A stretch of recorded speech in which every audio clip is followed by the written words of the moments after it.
History of Japanese tattooing, from sacred roots to world art. Hello everyone, Ivan here, which means today we will talk about tattoos. I'll tell you about the Japanese style of tattooing. Japanese tattooing is not just a drawing on the skin. It is a language that appeared before writing. It is a criminal's brand, and at the same time a symbol of honor. It is an art that was forbidden for centuries, but survived bans and wars. Today we will immerse ourselves in the history of irezumi, the Japanese tattoo. A history in which myths, harsh laws, criminal clans, samurai, and masters devoting their entire lives to their craft are intertwined. The first mentions of tattoos in Japan date back to the 3rd century AD. Chinese chronicles describe the inhabitants of the archipelago as people covered with patterns that protected them from spirits and signified their belonging to a tribe. For ancient Japanese, a tattoo was a magical talisman, a mark of status, an emblem of a hunter or fisherman, part of rites of passage. Initially, it was not an art in the modern sense. It was a connection with nature and the spirit world. The body became a map on which the fate and role of a person in the tribe were recorded. In the 5th-6th centuries, the old tribal traditions wane, a centralized state begins to form, and the authorities decide to use tattoos differently. Tattoos become the mark of criminals. For theft, a mark on the forearm.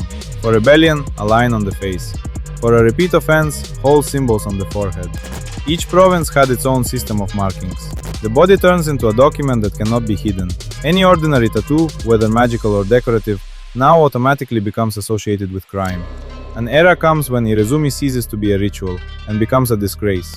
This stigma from past centuries would continue to haunt Japanese tattooing for another 1,000 years. And then the Edo era arrives, a time when Japan closes its borders but experiences a cultural flourishing within. This era sees the emergence of the kabuki theater, the ukiyo-e woodblock print genre, a cult of heroes and rebels. It is the ukiyo-e prints that become the foundation of future tattoo art. Artists depict legendary warriors, villains, spirits, giant carp, demons, dragons, tigers, samurai, and characters from legends. These prints inspire tattoo masters, horishi. They begin transferring complex compositions onto the human body. Irezumi hoshi is born, a traditional Japanese artistic tattoo. It covers the back, the shoulders, the chest, the thighs, sometimes the entire body. These are not small designs, they are blanket-like compositions where each part of the body becomes part of a single picture. And most interestingly, the first clients are firefighters, porters, artisans, and ordinary people who are forbidden from wearing luxurious clothing. If they cannot wear decorations on their clothing, they wear them on their skin. Irezumi becomes a symbol of courage, defiance, inner strength.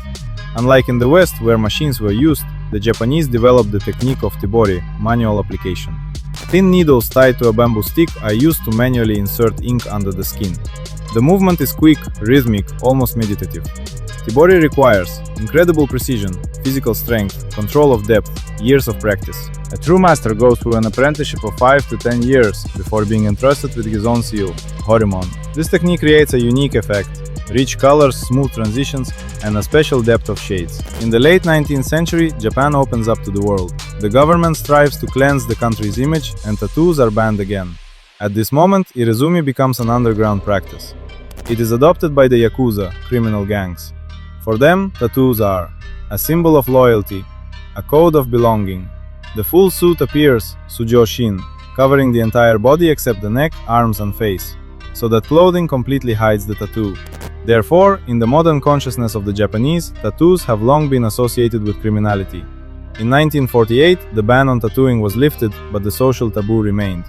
And only by the close of the 20th century did the Japanese tattoo gain worldwide recognition as art. Horishi became international artists. Traditional motifs were studied in museums. Foreigners came to Japan specifically to get tattoos in the tebori style. At the same time, some public places in Japan, bathhouses, gyms, onsens, still do not admit people with tattoos. This is a reflection of a centuries-old history of fear, taboo, and criminal association.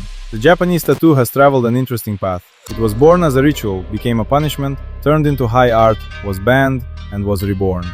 It is an art where the body becomes a living scroll, and the skin a page on which a person's story is written.